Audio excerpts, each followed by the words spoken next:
Good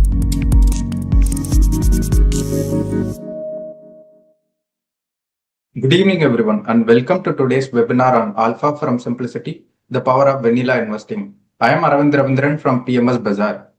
Our today's session brings a refreshing perspective in a world where investing is often complicated by excessive noise, trends, and over-engineering, where we will explore how sticking to the basics can still create sustainable outperformance, debunking the myth that liquidity alone supports markets, understanding why cash flows matter more than just profits, and appreciating how patience and even boredom can become an investor's edge. We will also discuss how micro and small cap companies can quietly raise to market leadership. Joining us to lead this insightful session is Mr. Sheetal Malpani, Chief Investment Officer and Head of Equity at Tamohara Investment Manager. Mr. Sheetal Malpani brings over 14 years of rich experience in Indian capital markets, and at Tamohara, he plays a key role in evaluating investment opportunities and managing the firm's investment strategies. Before joining Tamohara Investment Managers, he was associated with firms like HDFC Securities, Brics Securities, and Enam Securities. He is a postgraduate in management with a specialization in finance and a CFA charter holder. Welcome, sir.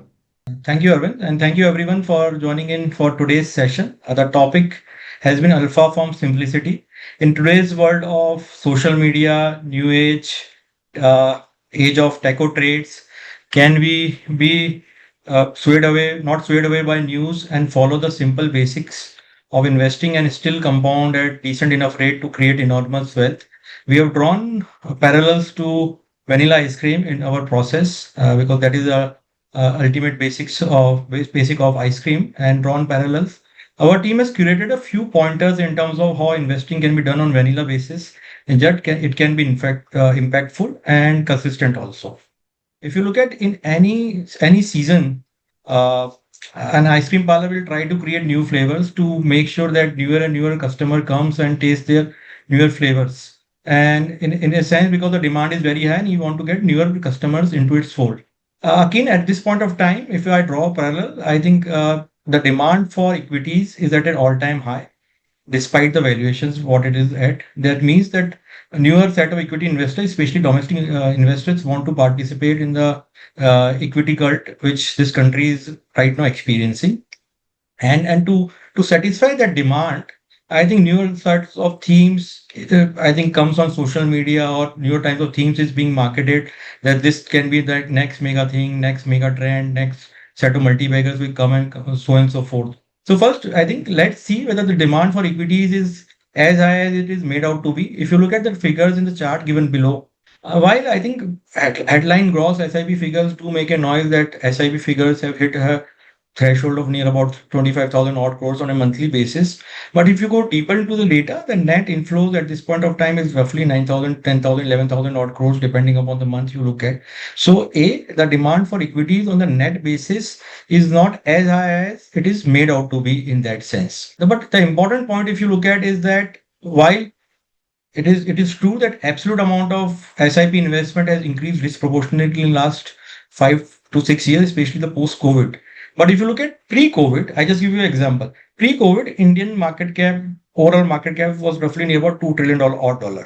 Right now, we have hit a near about $5 trillion. So we have seen a cumulative equity market cap creation of $3 trillion. So on a base of $2 trillion odd market cap, we were roughly having a 4,000 crores of SIP flows. Right now, even you assume that at this point of time, from 9,000, we have moved in a year's time to say 11,000 odd crores. But that is on a $5 trillion odd market cap. So in terms of denominator, I'll also move 2.5x if your numerator, which is the SIP flows, has moved.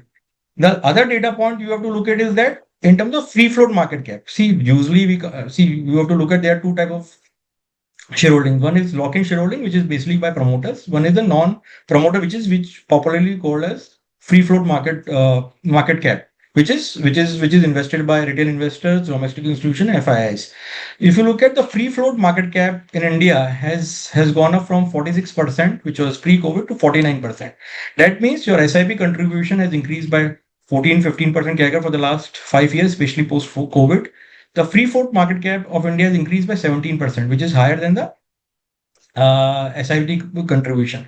And the market in similar period has compounded 13%, which is near about more or less what earnings growth of the market is done. So thing is that I think market, what we're trying to emphasize is that market will move in line with earnings growth for longer period of times. There will be some periods where I think market returns will go over and above the earning growth. There will be some period where there will be undershooting the earning growth. It is partly because of liquidity, but as an investor, we need to focus on not newer flavors. We have to really focus on the earnings growth of what market has to offer in that sense. Now coming, if you look at and what happens is that whenever the liquidity is higher, the quality of offerings, which is the quality of new flavors, goes for a toss.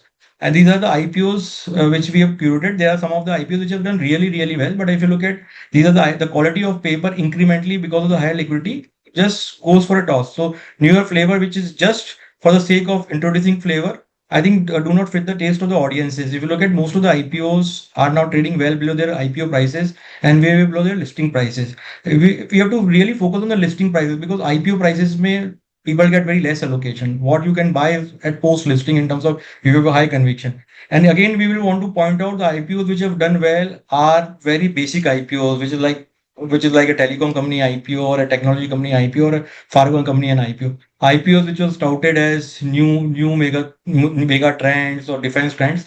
I think they have not done as good as what market thought to be or what investor thought to be. So we need to be cognizant of not get carried away by new flavors, which is liquidity in the market. Is that while some of the flavors of the ice creams looks good to the naked eyes, but they are not maybe good in taste. For case in example, bubble gum or rainbow cookie kind of a thing. So in that sense, I think how parallel we have drawn in a sense is that if you look at by looking at a PNL, I think we should not invest. See, right now, I think social media has made information available to everyone in a nick of time. And what usually we do, investor who are new to the market, just they look at the PNL in profit and loss, and if profit is growing, I think they look at PE ratios and so on and so forth. And I think they tend to see that this company is good or bad. So I think as we have seen, looking at the I think aesthetics of the ice cream, we should not judge it. I think we should do deeper into the content of what it is offering to us in terms of whether it is good for our body or not. In some sense, if you look at this is a curious case of large developer in India. It's a great developer in terms of the product which they come out with both on the commercial and residential spaces are world class. I think pricing is good enough. If you look at their P&L is good enough. But I think if you look at for the last 10 years, they've been raising equity from the market consistently. So they have raised near about or 13 or 1,000 crores from equity invested in last 10 years.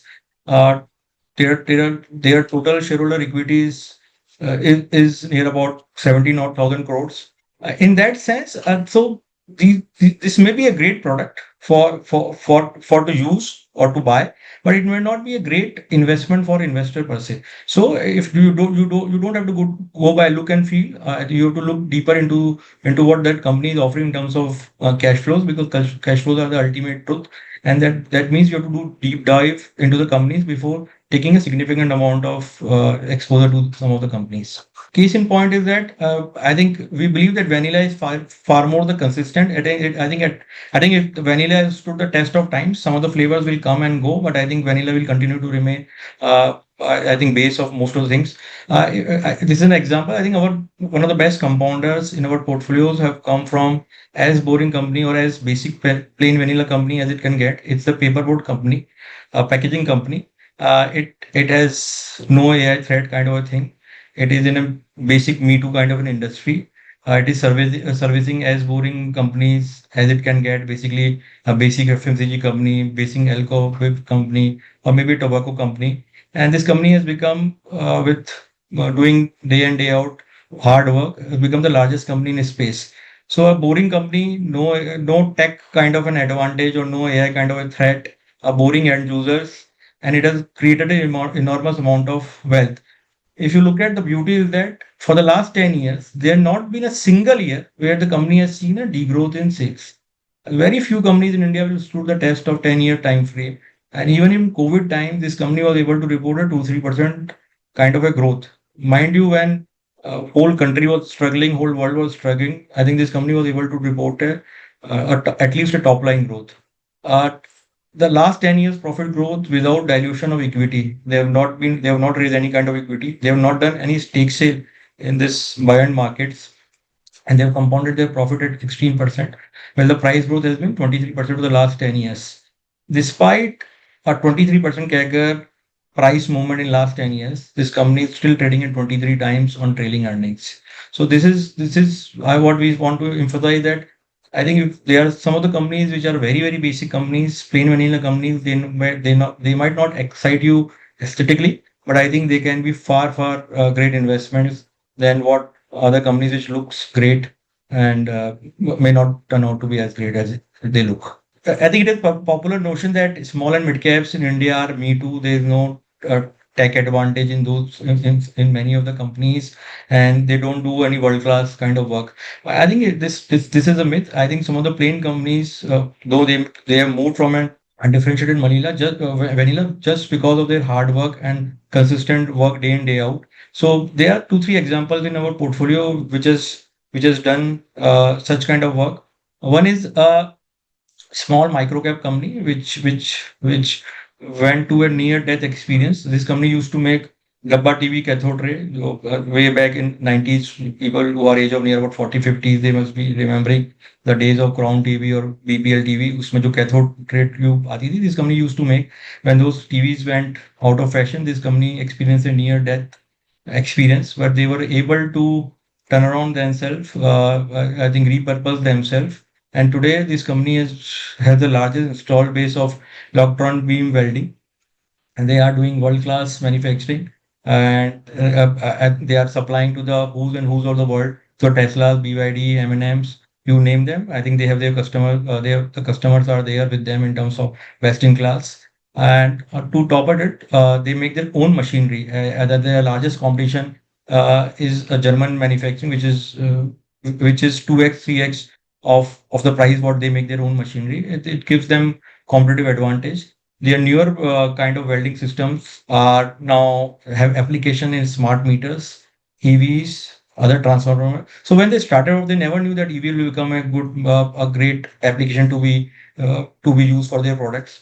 But I think slowly and gradually, if you do your hard work, you show up to your work day in day out. I think there will be opportunity which will come your way, and luck will come in your favor. So this is a company which is a very small cap company, and contrary to popular notion, they've been world leaders. They do significant amount of work with global players and have been able to beat large players in gaining market share profitably. This company has compounded at 50% CAGR. We have bought in our portfolio near about 2 3 years back, and the numbers are reasonably okay at this point of time. And the next company today, I think the buzzword has been GLP, which is semaglutide, Wegovy, and so weight loss drugs. I think we have seen, I think, a certain set of stocks in India which are serving to CDMO and serving the GLP opportunity to global innovators are doing well. This company, which was way back 10 years back, was a small cap company. It was already into peptide, which right now is the buzzword for CDMO player. And till date, they hold the record for the second largest batch of liquid phase protein manufactured globally. So if you look at this company, if somebody would have given a thought that these companies doing a niche work out of India, serving to global client base, I think they would have rewarded handsomely. This company, especially post COVID, has shown tremendous amount of number, both in terms of top line, in terms of expansion in gross margin and EBITDA margin in that sense. So the point I want to highlight is that some of the small cap and mid caps company which has been labeled as me too player, there's not innovation. Some of the companies, if you do deep work, you will find that some of the companies in India are doing global competitive work, where because of the cost advantage India is able to offer, I think they have a significant amount of runway ahead of them. And especially if China one plus policy and with whatever government incentives are coming to the fore, I think there will be many such opportunities will come from this space. So it is only that we need to do little bit of deeper work, go on the ground and understand the business economics and whether this company is offering something which is very differentiated in that sense. So this is the point which we wanted to highlight in our investment process. The other is that if you look at there is a cravings for toppings always, and occasionally we should go for toppings. But I think the amount of topping we should use in ice cream, I think should be driven by it should be driven very judiciously, and it should not be overdone. It should not be overdone with toppings because it might hamper the taste.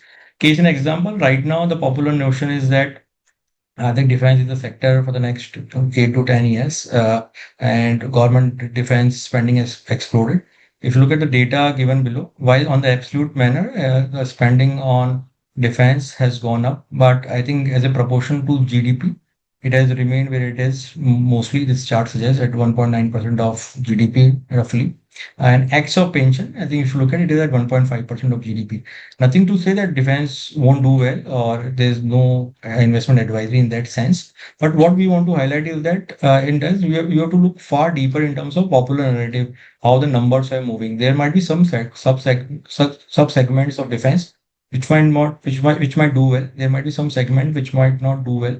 Defense is an evolving space. A lot of people are saying that Operation Sindoor is a Maruti movement in India, where I think our global expertise in defense is coming to the fore, is known to the world at large, and we might do well. And this will continue to happen. I think numbers will come through, but we have to look at broad numbers and which segments of defense is doing well. We should not broad brush ki everything is hunky dory and everything will do well, and so forth. So we have to look at data points beyond the popular narrative, what market is trying to say to you in that sense. If you look at some of the companies have become multi-baggers, so and so forth in last 4 or 5 years, especially last 3 years. I think many of the companies post Ukraine war, Ukraine-Russia war has become multi-bagger 5x, 8x, 10x.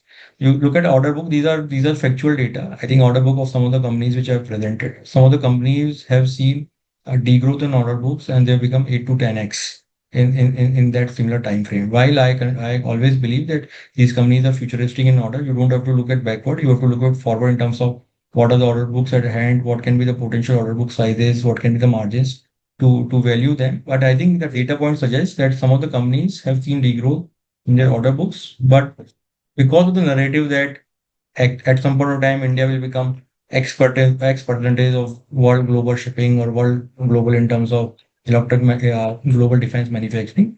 We are pricing in that sense, but I think data in few of the companies suggest otherwise. So we have to be very big, very choosy in terms of what we are looking at in terms of when we are exploring certain kind of narrative based sectors, not per se defense, but any sectors which is becoming popular, which is becoming in vogue. And also, I think many of times, if you look at average investor time frame in India is near about 2.5 years to 3 years. That has been the data. And this is a defense company which has become near about 100x in last 15 years or so. And they went into a defense way back in 2014, 15. And for the first 4 or 5 years, when they announced a 750 crores capex, for the first 4 or 5 years, the stock compounded to 12-13% CAGR.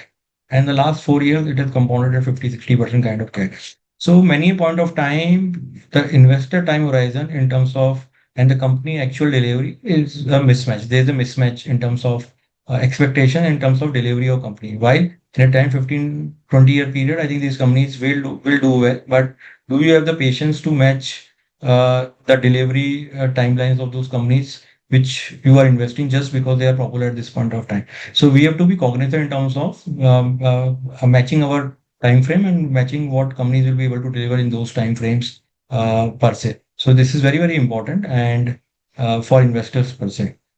And this so now after saying all this, what our ice cream shop has done following these trades or avoiding some of the pitfalls in terms of when we talk about toppings and just following the plain vanilla process.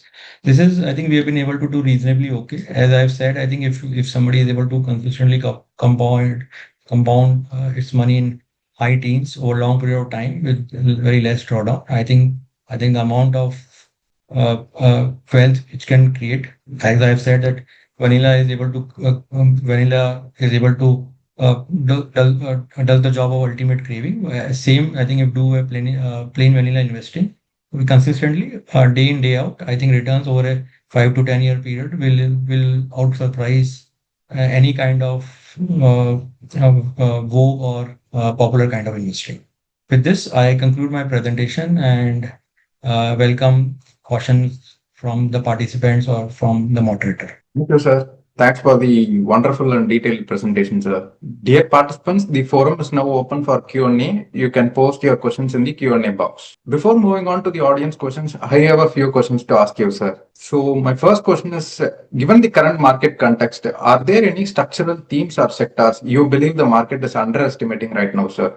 Arvind, for a growing economy, equity itself is a tailwind. So I think if you are growing each year on a 10-11% on nominal GDP basis, and if a nominal GDP is able to translate into corporate profit, you are into a tailwind. I think with time, I think I think equities will tend to do well. So most of the sectors should be able to reasonably okay. But I think few of the sectors which we believe that will do well is the premiumization. Premiumization as a category has done tremendously well post-COVID, and I think we continue to believe that it has a lot of legs to grow at least for the next 8 to 10 years. People want to consume better, people want to consume more, and people want to consume more often. So in that sense, I think and I think and the people who will come in that premiumization net because of economic prosperity will tend to increase. So in that sense, I think that category, that subset sector should do reasonably okay. And despite valuations are high in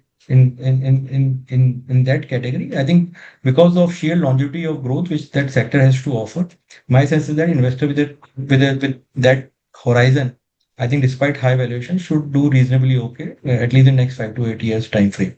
The other sector which we believe is that I think we are on the verge of private sector revival. And I think if you see, last 20 years has been lull as far as private sector capex goes. And I think we are seeing initial signs of that sector getting revived. I think any company which is providing services or are into a value chain of serving the private sector capex needs, maybe an ancillary or maybe an OEM company, will tend to do well at least for the next 4 or 5 years as we see the initial signs of private sector capex picking up. So while I think overall market should do reasonably okay despite little bit of higher valuations, I think these two subsectors should outshine in our view at least for the next 5 years per se. It's good to know, sir. So currently public capex is strong, but private investment lacks. So in your view, what could unlock broader private sector participation with capex investment, sir? So you have partly answered this question in your previous answer itself, but we need to know from you. What could unlock the broader private sector participation? So if you look at post-COVID, the first I think mental was government took the mental in terms of to revive the animal spirit in the economy, and between 22, 23 and 24 they put the pedal on the accelerator to do government capex.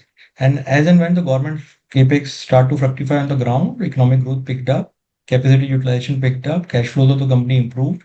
Now at this point of time, I think signs which you look at, I think most of the sectors are operating at 70-75% of capacity utilizations of basic industries. A China plus one theme may get momentum, it's getting momentum. Government is giving a lot of PLI benefits. If you look at balance sheet of corporate India is in the pink of the health they have ever been post GFC. The credit cost of banks are lowest in last 20 years. The leverage in the system, which is corporate India, is lowest at this point of time. And this is the first time in the last quarter where the private capex has overtaken government capex for the first time marginally. So I think all this sign shows, and I think we want to become a manufacturing hub, where there is a focus of the government at the center. So all these signs shows that I think we are in for a good time as far as private capex goes. And I think all signs looks good enough, whether it is on the banking side, whether it is from the policy framework, or whether it is from the corporate balance sheet. Yeah, that's interesting to know, sir. So how do you define a high quality industry leading business in your framework, sir? And what key metrics or traits do you look for particularly? High industrial capex, industrial company, I think if you look at, I think the company should be able to have a competitive advantage vis-a-vis global peers, whether they are operating in India or whether they are exporting to India. Their product fitment should be able to compete not only on price, but only on the value proposition they offer to their ultimate clients. Also, is that in each industrial cycle, they should be able to innovate, should move up with the technological change which that industry is offering, which that product is offering or which ultimate client is needing, despite maintaining the balance sheet sanity and despite maintaining the balance sheet quality and basically cash flow from operations. And each cycle, if you are able to improve the efficiency, not only from the gross margin perspective, but from the operating margin perspective, I think if you are able to match all this, I think it has all the makings of a good industrial company. And at the end of the day, you should be able to service the industry, which is ultimately your ultimate client should be growing in high teens for you to make a reasonable amount of money there. Got it. Your investment strategy emphasizes growth in cash flows, sir. So, how do you differentiate between temporary cash flow spikes in a company and sustainable growth? There are many examples. See, some of the industries, what happens is that because of the temporary scarcity, the prices goes through the roof.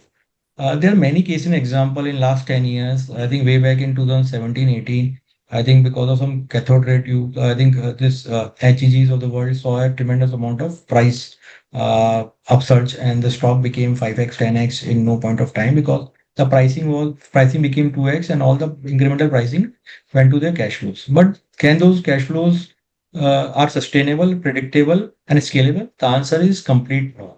Because what happens is that when a particular industry, which is not any differentiated in some sense, a newer guy will put up a capacity, or because of your cash flow or your overconfidence on those cash flow, you will put up a capacity. So that scarcity premium will either get serviced by you yourself or by a competition.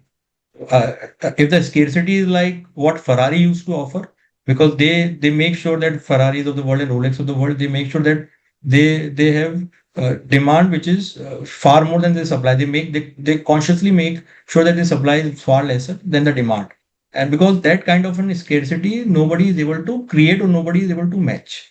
So those kind of cash flows are sustainable in nature, are predictable in nature.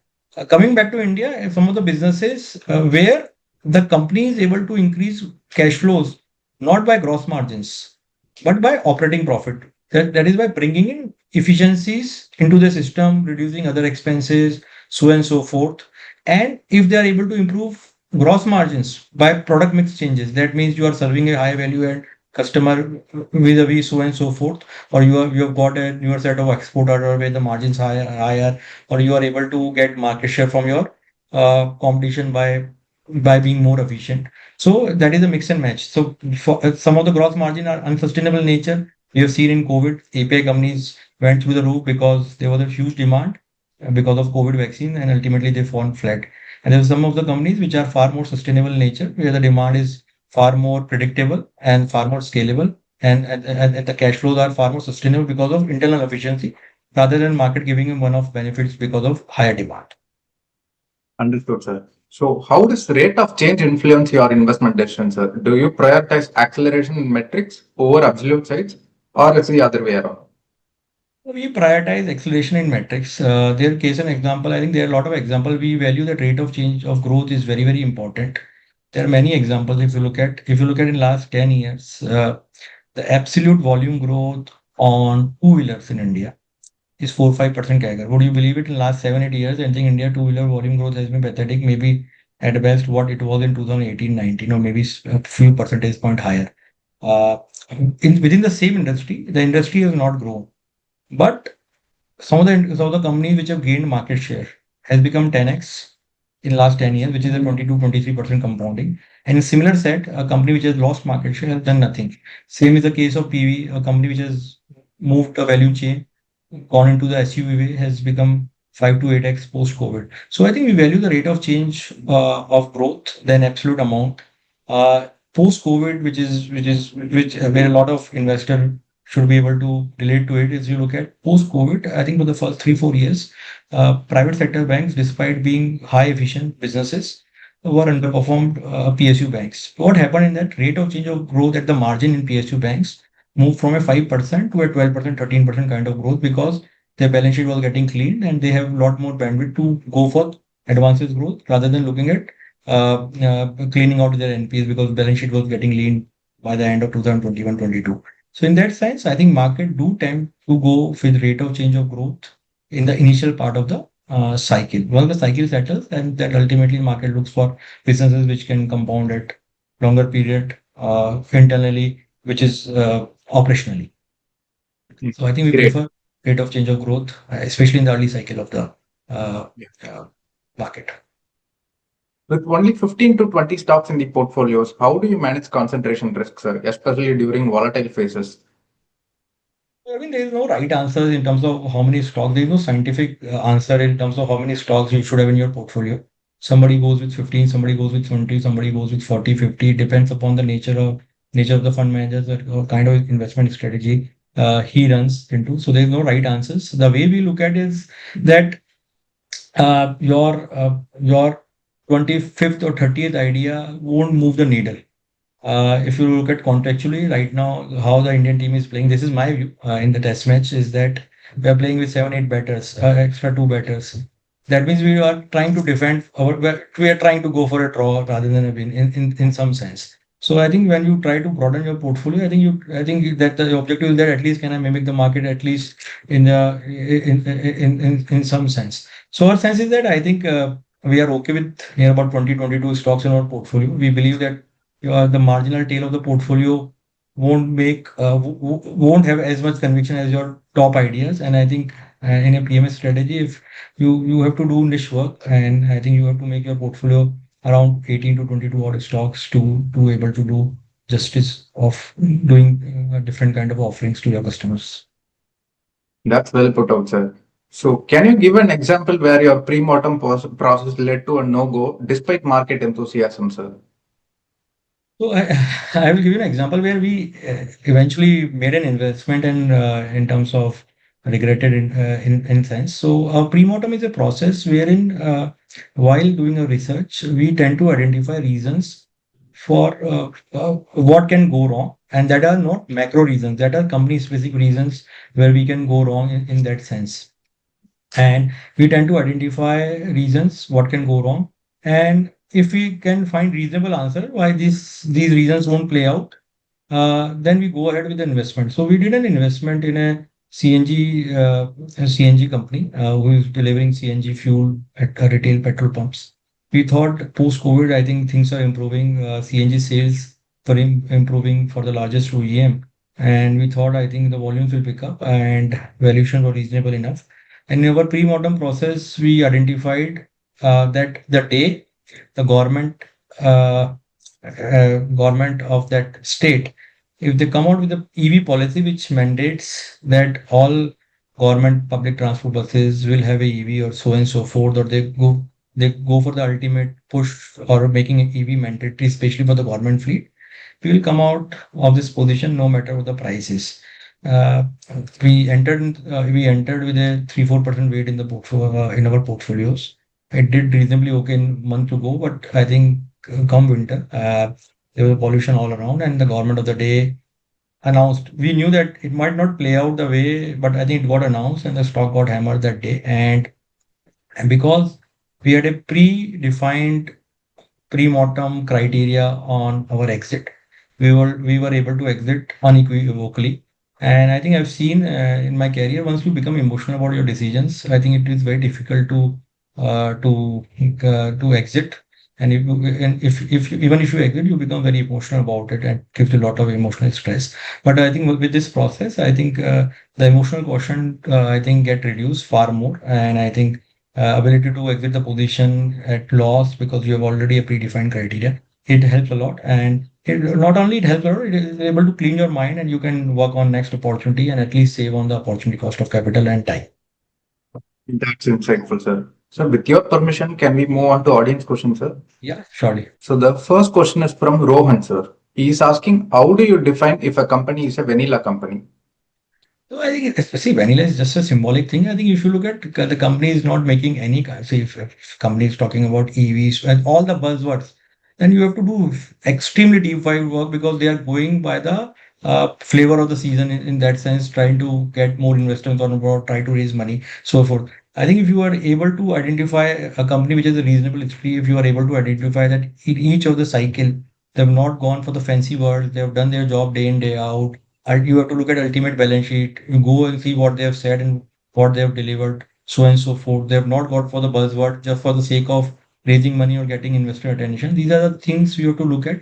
But there's no specific definition of a vanilla company. I think any company which is able to do reasonable amount of return on equity for long period of time with consistent growth and are able to do the job of what they are saying and what they are doing, if they are able to mirror, I think it's a reasonable investment. So don't get cliched by a thing. I think my presentation was to highlight that I think if you are going in for exotic things or toppings in your offering, you have to be far more diligent in terms of taking the position. Otherwise, I think if you do the plain simple process, follow the basics, I think the returns can be as good as it can get. Okay. So Santosh is asking which top five sectors you consider to outperform in India for the next 10 years, sir. I think India as a country should do reasonably okay. As I mentioned, I think we don't take sectoral calls per se. We don't know. A 10 year is a too big a period. I have seen for a growing company, for a growing country, I think economic growth is a tailwind. I think we are blessed that we are in a golden age of what India is able to offer at this point of time. I can safely say that macroeconomic stability which India is offering at this point of time on currency stability, policy framework at center, and inflation, interest rate. I think the premium which we are getting, a lot of people say India is at a premium far more to the global and there's a bubble and so forth. If you look at 10 years back, our inflation was far higher, our bond yields were far higher, fiscal deficit was an issue. We were not able to adhere to fiscal discipline, so and so forth. So I think when a country is going through an economic stability period, the amount of growth, especially with equity investing, it can offer to investors is multifold. So my sense is that country as a country we will continue to outperform as far as economic growth. Don't mind you that economic growth will mirror the stock returns, but you have to be pick and choosy. But yes, economic growth wise we will continue to do well, and some of the sectors which are manufacturing facing should do well. But see, in the last decade, we were the consumption as a sector, consumption as a theme was doing well. I think this sector, I think this government focus has been to the growth has to be led by manufacturing. And I think for the first 4 years, government has done on the taken the mental on itself for pushing up capex. I think for the last half of this decade, I think it will be the manufacturing private sector which will come to the fore. So as a country, will do well. Just remain invested. Make sure you don't do any kind of adventurous activity in your allocation or trying to time. Just be with the market, do basic investing. Any point of time, market will offer you correction. I think just put more money to work. We have seen the correction has been sharp. It's like T20 kind of corrections. They will come in a whiffy and they will go. So I think whenever those correction comes, do your homework and ready to invest more and in ideas which are sustainable in nature. So Amit is saying fantastic presentation and a new perspective. So does this fund primarily focus on small and mid cap only? And does your team physically visit the companies invested and interact with the promoter? Yeah. See, we have not, I think, molded ourselves into a particular small and mid cap. Yes, we do expertise in small and mid caps, but any kind of market cap which offers a risk-adjusted return, where we believe that the returns can be far more than the risk which is it offering, we tend to take position into it. But yes, primarily, I think we tend to specialize in a small and mid cap space. As far as the kind of work we do, I think we tend to meet management. Meeting the management is only 10 to 15% of the system, because they will ultimately most of the managers will tend to say what they have to say. I think you have to read between the lines. For that, you have to go on the ground, meet the peer set, meet the supply chain ecosystem, understand the nuances of the business, so on and so forth. And I think make your investment thesis. The ability is to say no to most of the investment and then identify, distill a small set of list where you can identify and write with them the economic journey which a country is going through and which those company will benefit out of the economic journey which India is going through. So this is the basic what we do. Okay. There's a question from Dairya, sir. What are major red flags that put you off from investing in a company? I've seen, I think, see, we don't look for red flags per se. I think we just look objectively when we identify a company. We look at objectively. See, sometimes what happens is that if you want to identify red flags, आपको दिख जाएंगे. You will tend to find uh, bad part of a personality if you want to find, and if you want to find good part, you will find. So what we do is that what we tell to our analyst team is that look the company objectively, and I think if your data points, in data we trust, if data points suggest this company has not delivered what it was supposed to deliver, it is because of the internal to the company, or it is because of the macro environment. If it is because of the macro environment, we tend to give benefit of doubt. But yes, if the company has not delivered what it should supposed to do in a tailwind industry, I think then there are a lot of things which we internally debate out. And as far as red flag goes, I think if somebody is able to do a 3 to 5 years balance sheet analysis, especially on the cash flow side, and basic checks on taxes, on auditor's fee, on employee remuneration, on how they treat their employees. You talk to vendors, go do on ground research. I think by and large, I think most of the company which shows negative red flag, you should be able to identify. And I think there are some companies which promises too good to be true. I think that you need to be wary about. वहां आपको शक की नजरों से start करना चाहिए, where you believe that it is too good to be true, and then that you should take very cautious approach in terms of researching those companies. But yes, at the start of the day, you should be very objective, very unbiased of companies you are researching or investigating into it. Excellent. So Franklin is asking, what are the prospects for IT sector and pharma sector post July 9th? So he is asking about the tariff thing, great thing. So I have no idea. I think I've said it is very difficult to read Mr. Donald Trump's mind. I don't know, but I think ultimately at the end of the day, I think most of the companies will be able to do a trade deal with US in some form or shape. I think India should be able to do. I think Indian team is right now in Washington to negotiate the final contours of the deal. I don't know, but if you look at, I think in the last 3 4 years, IT sector has underperformed. Sometimes because of the GCC is getting set up in India, so they are taking incremental market share from some of the large IT companies. But I think, see, overall, you should not say paint the sector good, or overall, you should not paint the sector bad. Within that, in the last 4 years slowdown, some of the companies which have done doing a niche work in some of the sub segments of IT, which is ER&D space, automation space, or servicing to NVIDIA's and Microsoft of the world have done well. But I think last 4 years, IT sector has underperformed. So I think my sense is that I think the period of underperformance may be over. How this AI threat will play out, I don't know, but I think valuations are reasonable enough. And remember that IT is one of the sectors which is far more predictable. However, the scale of predictability in last 3 4 years has gone down. Earlier, I think analysts used to be able to figure it out 3.8 or 4.2 exact to the dot. That predictability for the company itself has gone down, so analyst has gone down. But I think valuations and dividend yield is in your favor, and they are ultimately cash flow making machines. But yes, this threat of AI is there. So I think you can get a good price and good valuations or good news. So I think the news flow is bad, prices are good. It is up to you what kind of choices you want to make. As far as pharma is go, it is a company specific thing. If you look at between a period of 2014 to 20, when all US facing pharma companies were doing very badly, they came 30, 40, 50% down because of the pricing issue in generic side.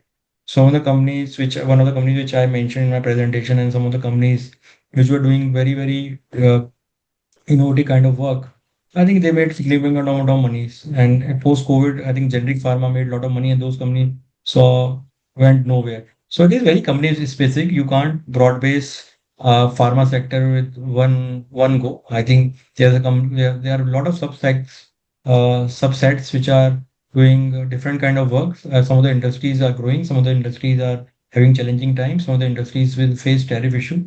So you have to do company specific work to take a broader call on pharma as a sector. So Prashant is asking two questions. I will just club it into one, sir. So what is your one big fear about economy and markets that keeps you awake? And what are your significant learning about markets in the last 5 years specifically? Yeah, I think I don't know what fear on the economy side. I think economy side is that I think geopolitics is issue which because our neighbor is a nuclear power per se, and we have been surrounded with neighbors, and you can't change our neighbor. We can't change our geography. So that is one fear. I think one fear which we must be cognizant about, and we have seen I think in recent geopolitics issue across the world. I think air defenses can be I think it can go haywire in a nick of time because I think whole way I think the feet on ground doesn't matter, at least in the initial part of the fight. So I think that fear we need to be very cognizant about. It is good that we have some sane mind at the center and they are focused on economic growth rather than geopolitics at the end of the day. And we have far more to lose if we enter into a fight economically. We are in the cup. So in that sense, that is a fear which keeps me awake. As far as I think, another thing is that we are far more focused on what our companies are doing on quarterly basis. So I think we don't judge our companies on quarterly basis. Rather, also we don't want to be judged ourselves by our investors or by our distributors on quarterly basis. What we tend to do is that what company has done on trailing 12-month basis. Have they gained market share? Have they brought internal efficiencies? Have they improved margins? What is the capital allocation resource? So if some of the companies are moving away from what they have said to us or what we have, I think, thought of those companies in our investment thesis, if those theses are not playing out, I think that keeps me awake. But given I think we run a portfolio of 20 companies and given the confidence I have on my team, I think that part of my fear is taken care of it. And in that sense, we have a very peaceful night, peaceful sleep in that sense because of the work we will do. Fine, sir. So Amog is asking one question. If you are okay, you can answer it. What is your outlook for small cap and mid cap for the next 3 years? See, I think there is general notion that small and mid caps are at a reasonable high valuations than they what used to be pre-COVID. I just give you an example. For the last 5 years post-COVID, mid cap and small caps earnings have compounded at 20 to 23% CAGR and broadly. And I think they have given return of 30 odd percent CAGR over the last 5 years. So there's a case for a P re-rating, but that P re-rating has happened from a low P to a higher P in that sense. And Arvind, you have to look at the demand for equities at an all-time high, as I've said, in terms of there are many people who want to participate. I think retail as a cohort has become far more in terms of saner in terms of equity allocation. They don't get swayed away by market falls. They know that they need to invest more. So in that sense, I think we will continue to trade at a premium than what we were, especially in this part of cycle. If you look at US market way back in 1980s to early part of pre-dot-com era, they continued to, for a 20 year, they had a mega bull run and the valuation were far, far higher than the longer term average. So I think we are entering into a debt era. Having said that, there will be correction which will come, short and sweet T20 kind of correction, and you need to take advantage of those. My sense is that from here on, mid caps and small caps should be able to deliver high teen earning growth. Large cap should be able to deliver 12% earning growth.